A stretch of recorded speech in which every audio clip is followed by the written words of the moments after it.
Are you thinking about traveling to a destination rich in culture and history? We are going to propose a magical place located in Central Asia, located exactly north of Turkmenistan, south of Kazakhstan, east of Kyrgyzstan and Tajikistan, and southwest of Afghanistan. As a premise, we will tell you that it is a very cheap country to live in, and the people are very friendly and hospitable. In addition, it has a rich history and culture, with impressive monuments and unique traditions. Do you want to know more about him? Brilliant! Join us to discover all the wonders that this country offers us, which in 2023 alone received more than 13,000 Spanish tourists. Uzbekistan is an increasingly popular destination, especially among lovers of architecture and ancient cities. In addition, the country has made access easier for visitors with the introduction of free visa on arrival and electronic visa for many nationalities.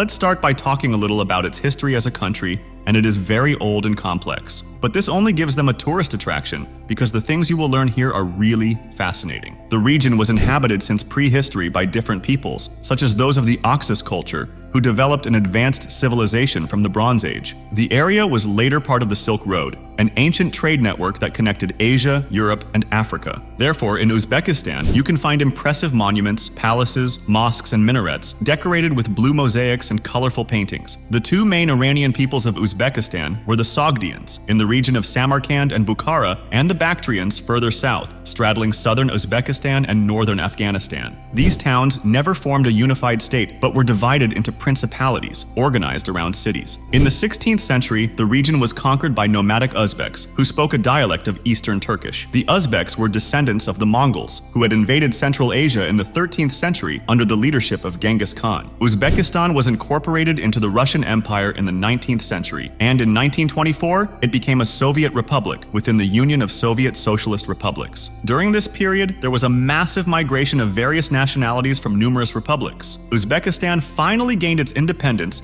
in December 1991 after the dismemberment of the Soviet Union. Therefore, the meaning of the name Uzbekistan has several possible interpretations. One of them is that it comes from Uzbeg, a 14th century Mongol leader who converted to Islam and unified the Uzbeks. Another is that it means the land of the free Uzbeks, since the word Uz means own or free in Turkish. A third is that it derives from Uzakbek, which means the distant lord, in reference to the distance that separated the Uzbeks from the Mongols. It's interesting, right? This country is surrounded by history, and of course it is the oldest land in Central Asia. It has more than 25 centuries of history. The country has a historical and cultural community different from other regions, but it has been advancing, and every day it invests in projects to modernize its cities. So we are going to explore its tourist attractions to learn about its potential, and we invite you to watch this video until the end, where we will tell you what time of year it is best to visit this beautiful country. To begin, let's talk about Tashkent, which, although it is its capital, on a visual level gives us the progress that this country has had in terms of modernization, but we will not see much of its history. Tashkent is the only city where representatives of more than 100 different nationalities live and work side by side. In fact, mosques, churches, synagogues, Costal and Lutheran Church coexist peacefully here. Of course, talking about Tashkent, it is impossible not to mention its markets, as their aromas of oriental spices, ripe fruits and vegetables, and hot lepeshkas will create the feeling of being in an oriental tale. Something impressive is the bazaar called Korsu Bazaar, because you can find jewelry and children's cribs painted or embroidered with gold, the national coffers decorated with metal ornaments, chapanis, as they call Suzanne's men's coats embroidered and padded,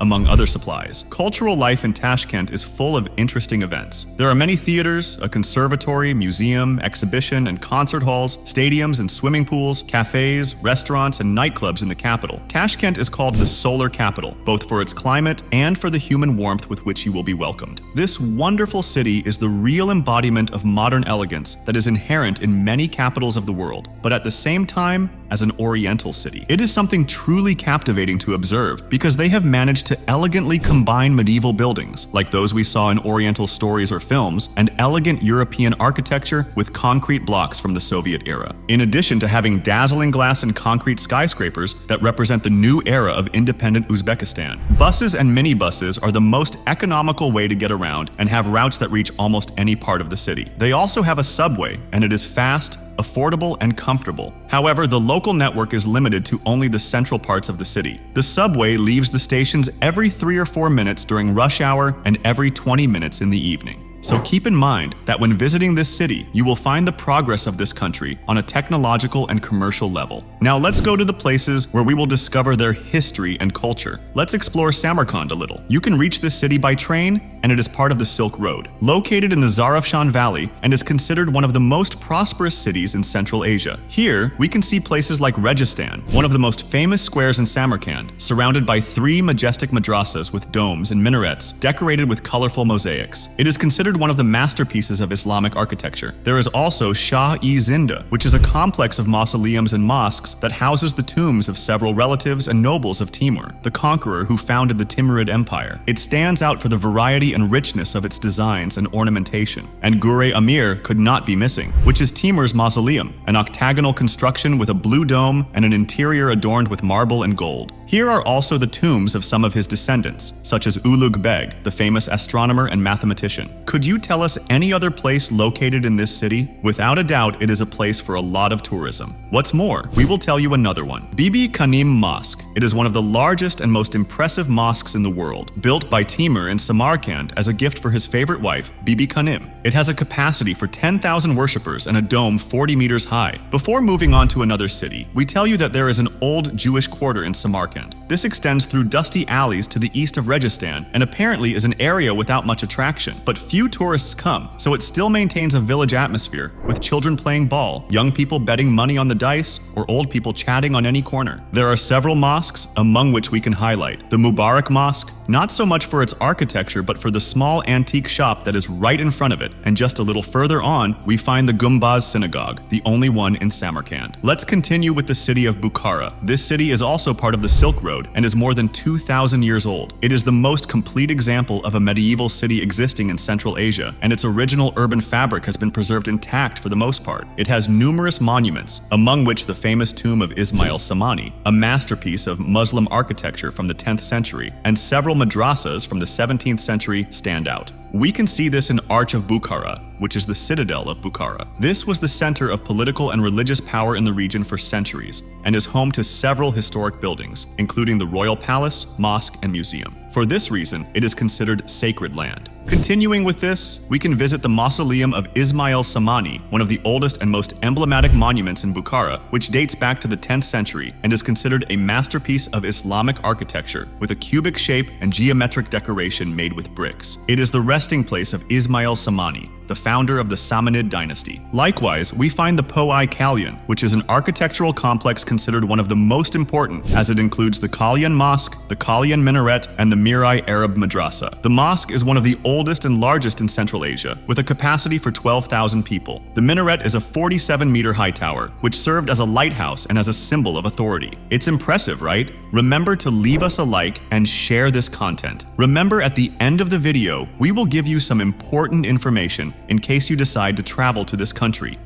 And throughout this journey, what can we eat? We will tell you shortly. It turns out that the gastronomy of Uzbekistan is the set of culinary customs of the inhabitants of this Asian country. It is characterized by the use of ingredients such as rice, lamb, carrots, spices, and dried fruits. For example, we have plav, which is a rice dish cooked with sheep fat, carrots, raisins, and stewed meat. It is the national dish and is usually eaten at noon. We also find the shashlik kebab, which is presented as skewers of roast meat, usually lamb, but also chicken or beef. They are served with bread, onion, and tomato sauce. Something you can't miss are samsa, puff pastry dumplings filled with meat, cheese, vegetables, or nuts. They are baked in a clay oven called tandir. Another version of them would be the manti, which are still thin dough dumplings, but this time they will be filled with minced meat and onion. They are steamed and accompanied by yogurt or butter sauce. As you may have noticed, although these dishes are combined with various vegetables, they also feature animal proteins, so perhaps vegans or vegetarians will not have many options. Although there is an immense variety and quantity of dehydrated fruits such as grapes and peaches, also apricots or figs. If you visit a local market, you will soon understand the passion they feel for those sweet snacks. And at least in Samarkand, you can find various restaurants that serve vegan food, and if you don't see them in other places, you can ask them to prepare traditional recipes only with vegetables. As for drinks, they drink much more tea than other drinks. In fact, it is an art, since they say that if they serve you little tea, it means that people like you and they would be happy to offer you a little more when you finish it. Otherwise, if they serve you a lot. Important, never refuse a cup of tea, as this is considered rude. Another drink to try in Uzbekistan is kumis, which is essentially fermented milk milk and water, which, although it may sound a bit strange, is worth exploring. In Uzbekistan, it is quite easy to get beer, although not all restaurants sell it, only those that have a special license for the sale of alcohol. One of the most popular brands is Sarbast, which is actually quite delicious, especially the unfiltered one. And it is cheap.